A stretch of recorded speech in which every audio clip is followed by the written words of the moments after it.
there's just this notion of ethics and mission, and so what I would always say is that even though in the civilian world and in what we do, lives aren't at stake per se. Um, this mission first is critical because you're going to have to do a software deployment on a Sunday. Well, what happens if that's your daughter's birthday? What happens if you're always going to be asked to do things to support the mission. But as leaders, what I learned is you just got to be there with them.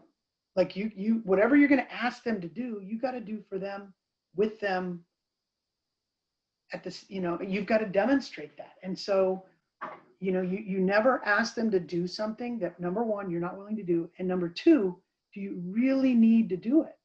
Like, I can't tell you, there's been made up deadlines and things that cause people to miss events, or why? So the mission comes first, but people they should always be in your thought. And I learned that in the Air Force.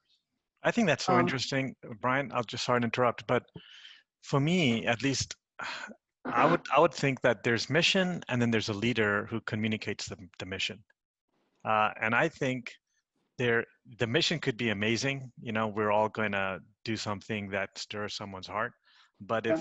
but the leader that's communicating that mission, I would say, is much more important. People need to follow the leader than the mission. That's my philosophy. What's your thoughts on that? You know what I'm saying? So, like, Well, say, yeah. yeah. Yeah, there's a really good podcast that I listen to regularly. Do not laugh at the name. Called The Art of Manliness. But there's episode 639. It just came out last week, and it's basically The Lost Art of Rhetoric. And what he talks about rhetoric is the art of persuasion, whether it's in the spoken or written word. And there's things, ethos, pathos, and logos.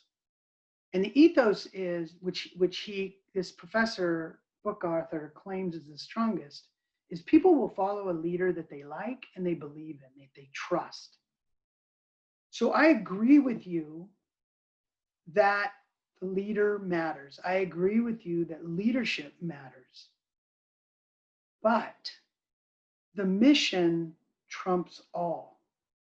The mission trumps all. That's what I learned in the Air Force. The Air Force, they had a saying called service before self. And there's a really great movie called 12 O'Clock High. 12 O'Clock High.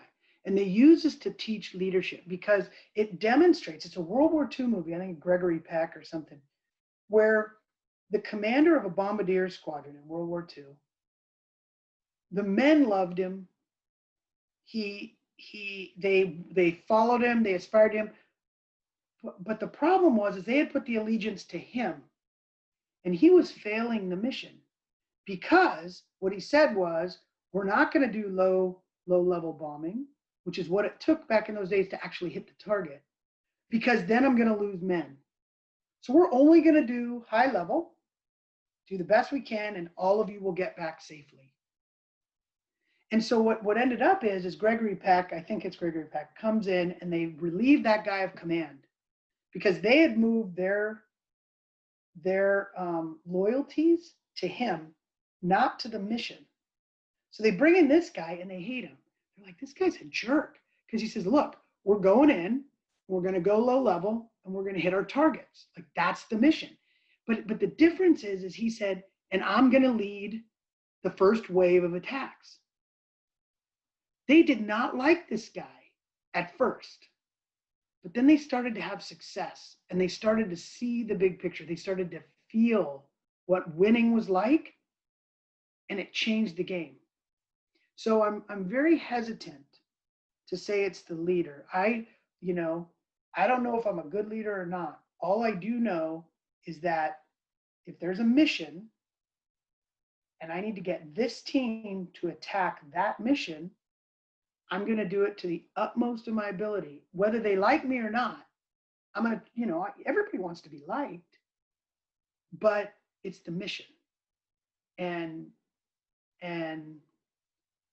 I think that I learned that in the Air Force. I agree, but I will say this before we move on is whoever I talk to in people that have worked for you in your organization, um, the first thing that comes up isn't, oh, I'm so happy the mission's been accomplished. The first thing that comes up is, I'm a fan of Brian. I have some debt of gratitude to Brian, and there's like an awe towards you that just the fact that you know me gives me instant credibility by like 6 notches. So um, like that formula that you have, I can't wait. That's worthy of decoding one day. So